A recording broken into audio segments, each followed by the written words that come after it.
আজকে আমি উচ্চারণের আরেকটি দিক নিয়ে আপনাদের সঙ্গে কথা বলবো।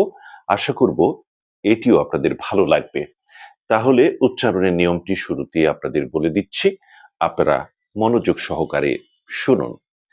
বাংলা ভাষায় এমন কিছু সমাসবদ্ধ সংস্কৃত শব্দ রয়েছে যেগুলোর আলাদা উচ্চারণে হসন্ত আসে, কিন্তু যখন সমাসবদ্ধ হয় তখন তাদের মধ্য অরক্ষিত হয়ে ওকারান্তে উচ্চারিত হয়।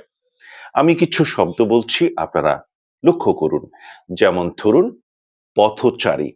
এই শব্দটি যখন আলাদা করে আমরা উচ্চারণ করি তখন হয় পথ, কিন্তু একসঙ্গে যখন সমাসবদ্ধ হয় তখন আমরা উচ্চারণ করি পথচারী। একইভাবে করযোগ, বনবাসী, ফুলসর, লোককান্ত, দীনবন্ধু, রণতুর্য, গীতগোবিন্দ ইত্যাদি। আশা করি বিষয়টি আপনাদের কাছে পরিষ্কার হয়েছে। সবাইকে ধন্যবাদ আমার সঙ্গে থাকার জন্য। ভালো থাকুন, সুন্দর থাকুন। খোদা হাফেজ।